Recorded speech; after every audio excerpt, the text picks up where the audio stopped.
G'day reefers, I'm Cam the Fish Guy. Welcome to Gallery Aquatica TV. Today we're back at the SPS Mothership. We're going to give you a bit of an update on how the mothership is going as well as the super system, but most importantly, we're going to be aquascaping this 7,000 litre reef tank. We're going to show you exactly how we make an aquascape which is going to suit this beast of a tank.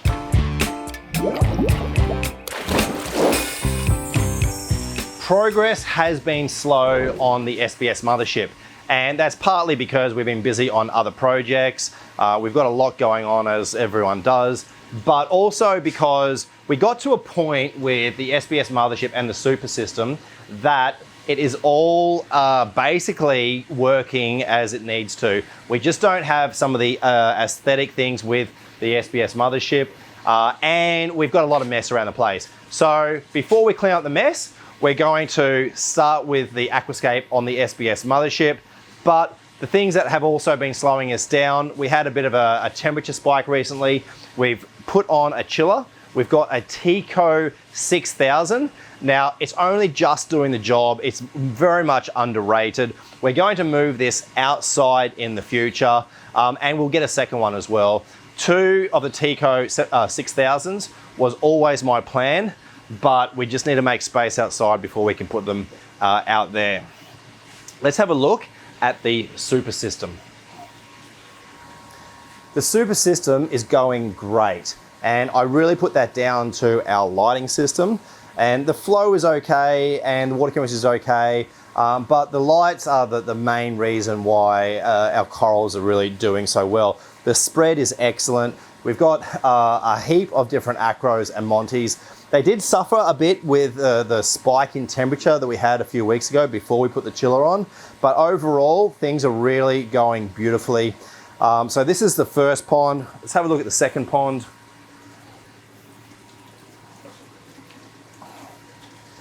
We've got a few bigger colonies scattered amongst the frags. That's a mother colony that we're going to put in the SPS Mothership once we do the scape. And in fact, there are quite a few mother colonies that we are currently housing in the super system because we don't have the scape ready in the SPS Mothership. But that's what we're here to fix today. There's one last tank. It's the frag tank over here. It's a bit of a mess, but come and have a look. So over the last few years, we've become really well known for these forest fire BTAs, and this is where we propagate them. They're quite common these days, but back when they were rare, we had quite a few, and we would just grow them out in tanks like this. So it's good to have a frag tank like this that we can propagate things like the anemones. We'll probably use this more for frags in the future, but it's nice just to have an easy access tank. At my feet, we have a second chiller, which is helping with the Tico. We definitely need to get that second Tico in the future. This tank's lit by Radions, also doing a great job lighting up this tank. Let's talk about the aquascape that we're going to do on the SPS Mothership. The aquascape is probably the hardest part in setting up a tank like the SPS Mothership. Now that's because of its size, and the water line on the SPS Mothership is at around about 110 centimeters, which is 44 inches. And so creating an aquascape which occupies enough space and enough height in a tank like this is really difficult. And you see a lot of people that set up these sort of systems for sharks or big predatory fish. They use all sorts of things to create that height. You see a lot of people using PVC pipes. Some people use big like plastic ornaments, things that might be for freshwater or other types of ornaments, and it never really looks natural. You're not really recreating a reef like we do create living reefs in smaller tanks. So today I'm going to show you how to create an aquascape that will become part of the ecosystem and look natural and be a beautiful base for a reef in a tank like the SPS Mothership. So here we have two of the finished products. Now we're going to make a series of bommies with the SPS Mothership. They're going to be 5 bommies, all similar to this. They're all going to be a little bit different, but 5 bommies, and we'll just have a look at the height. So this one here stands almost 75 centimeters, which is 30 inches high. So we're probably getting close to, well, we're over halfway the height of the SPS Mothership. So this is the sort of height that I want to go for. And I'm going to show you exactly how I've made these. And there's some specific products that you need to use and some very specific techniques so that they're strong enough to create a base for big corals to grow on in the future. So these are the two products that we're going to use today. We've got the Carib Sea Shapes Life Rock, and we've got the DD Construction Epoxy. Now, together, this rock and this epoxy will create a very stable structure, and I'm going to show you, run you through the techniques that I use to make these scapes, and then we're going to put them into the SPS Mothership. So first, we have to open up our box of rock and remove all the rock from its packaging.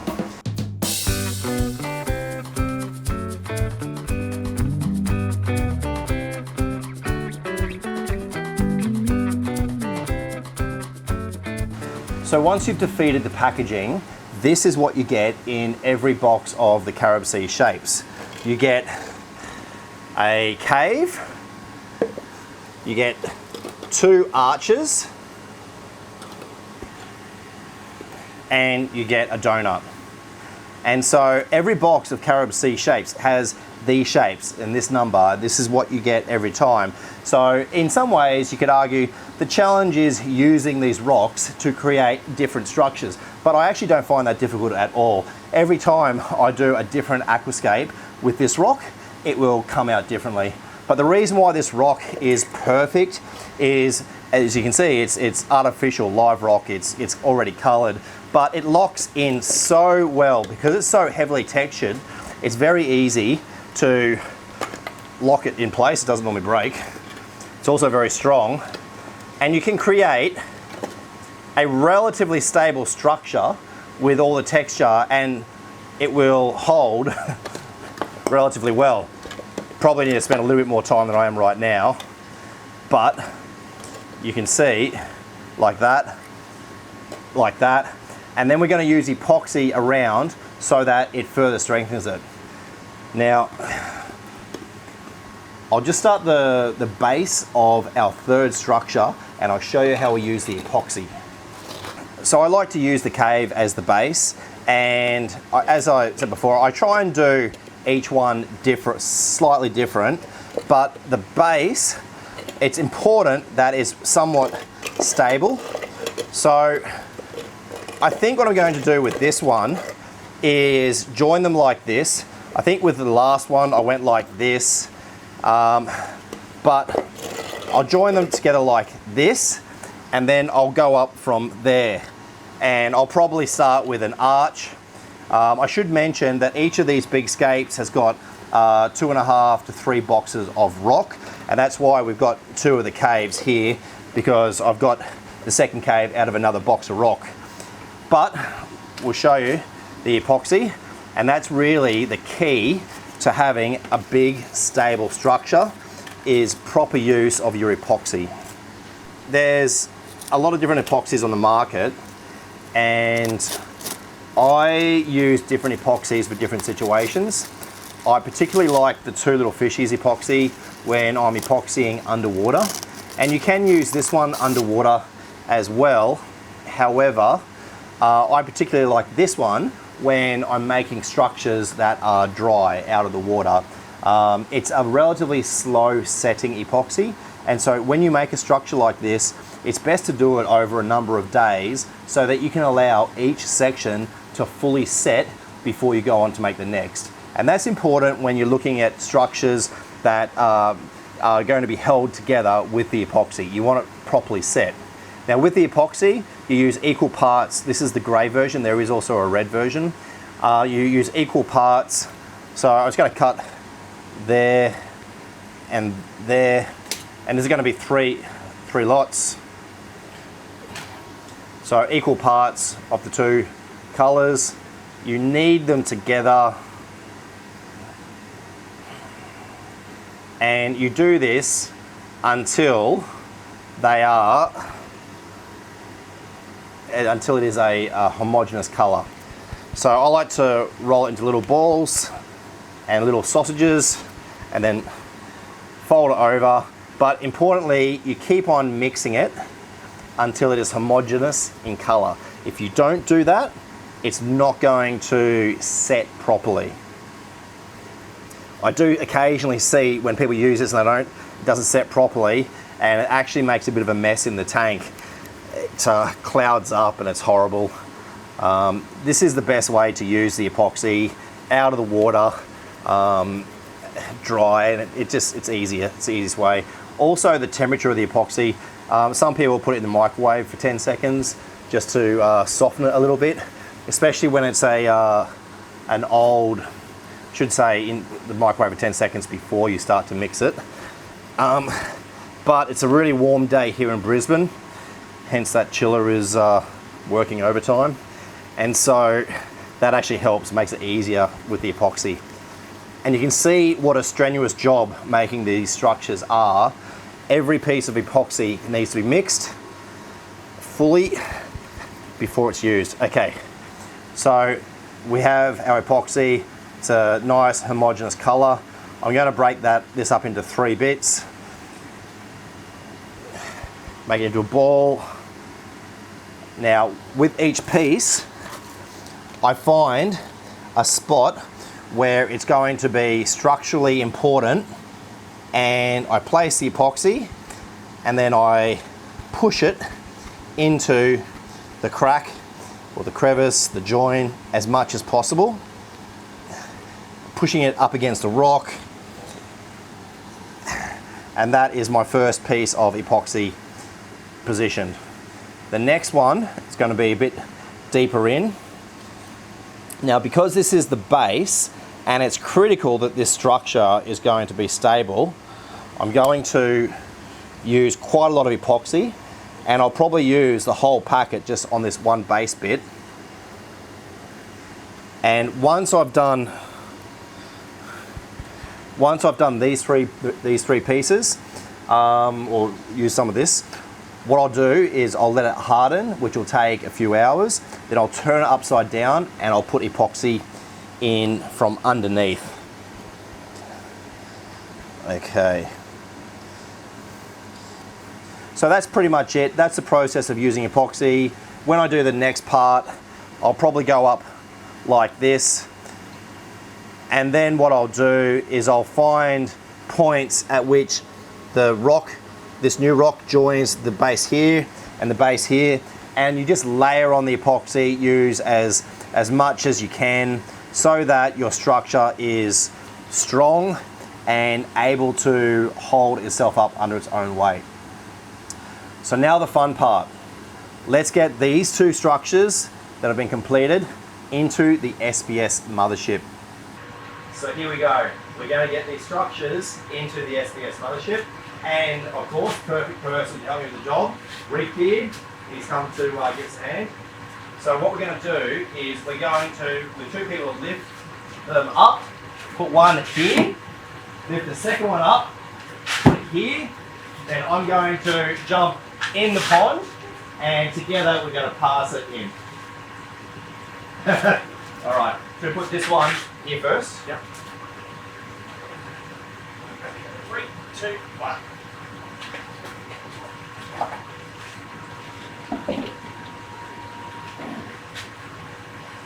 Okay, stick.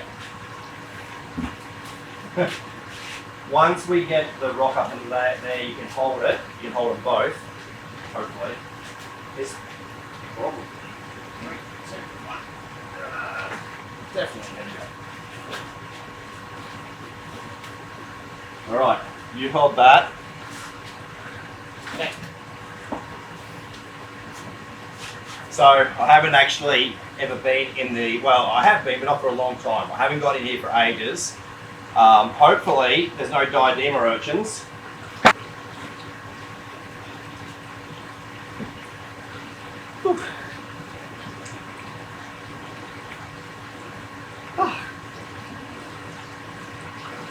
Chilly. It's so warm today. It's a 32-degree day, and this water is 25 degrees. So just give me a second whilst I acclimate. I used to do this all the time, and now look at what a wimp I've become. It's actually quite nice. Okay, I'm going to go put my head under, just so that I am not afraid to do it when I've got the scape in my hand.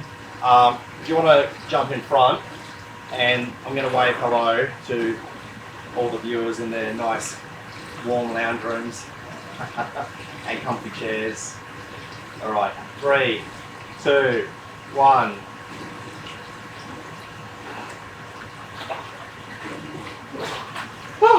Okay, I'm ready. Ready? 3, 2, 1. I'm going to change my grip. Yep, I got it. Okay. I'm on the wall. Okay. I think we're all good. I'm going down. Oh, I'm standing on a crocus.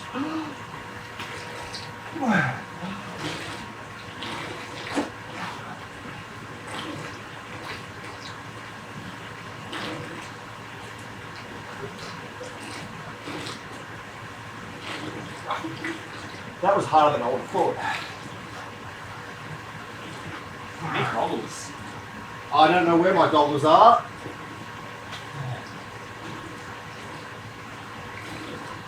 We can move them once we've got all 5 in. Yeah. You can see we've got the racks in here still. The racks are going to have to come out. I just want to get these scapes in safely so that we don't break them. And that other scape is going where you are pretty much? Yeah, I'll move this. There is a coral that is on the ground there. Where? Right. This is the hard one. Ready? Let me get a grip. 3, 2, 1. Watching the lights.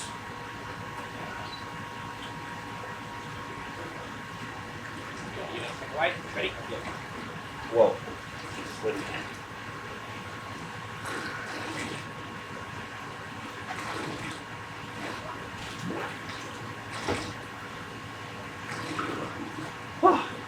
Okay, we'll just do a little bit of positioning.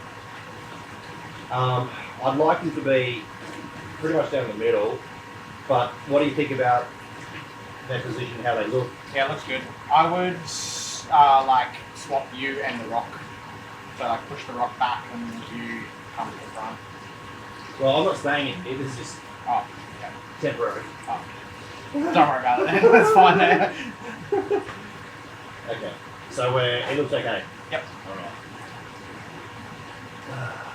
So, I'm going to need that ladder, please. It's no fun.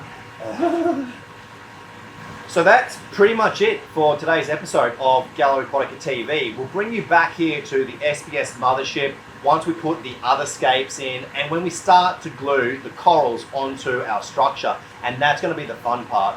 We're going to take you through the different corals that we're choosing to have in the SPS Mothership because it's going to be all about having mother colonies from which we can frag and sell to our customers in the future.